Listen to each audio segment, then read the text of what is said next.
నమస్కారం అండి అందరికీ. ఓం నమో నారాయణాయ నమః. ఇక్కడ మనకు కనిపిస్తున్న విగ్రహం వచ్చేసి శ్రీ లక్ష్మీ నరసింహస్వాముల వారిదండి. ఇది మా పొలానికి దగ్గరలో ఉంటుందండి. చాలా చక్కగా కొలువుదీరి చుట్టూ ప్రశాంతమైన వాతావరణంలో కొలువుదీరిన స్వాముల వారండి. ఇక్కడ పంతులు మనకి ఏం చెప్తారంటే, మొదట స్వాముల వారు ఇక్కడికి విచ్చేసిన తర్వాతే లక్ష్మీ నరసింహస్వాముల వారు యాదాద్రికి వెళ్ళారని చెప్తారండి.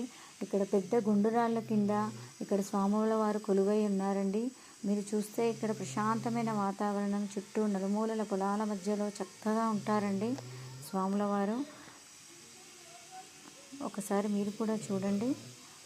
ఇక్కడ మనకు కనిపిస్తున్నది ప్రధానమైన విగ్రహం అండి. ఇదే మెయిన్ మనకి. ఇక్కడ వచ్చేసి ఈ విగ్రహం వచ్చేసి మనకి ప్రతిష్టాపన చేసినదండి.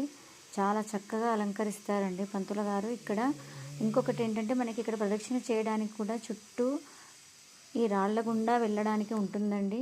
చాలా చక్కగా ఉంటుంది. ప్రశాంతమైన వాతావరణంలో ఒక ప్రదక్షిణ చేసినా కూడా మనకి హాయిగా ప్రశాంతంగా ఉంటుందండి. కానీ ఇక్కడ ప్రజెంట్ జరుగుతున్న డెవలప్మెంట్ పనుల వల్ల మనకి ప్రదక్షిణ చేయడానికి వీలు లేదండి. ఓం నమో నారాయణాయ నమః. మీకు ఈ వీడియో నచ్చితే కమెంట్స్లో పెట్టండి. నేను లొకేషన్ అవన్నీ షేర్ చేస్తాను.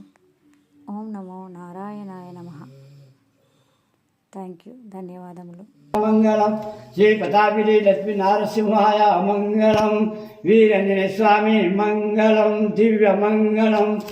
ఓం శివ గంగా జమున కావేరి కృష్ణ గోదావరి తుంగభద్ర భాగీరథి సరస్వతి.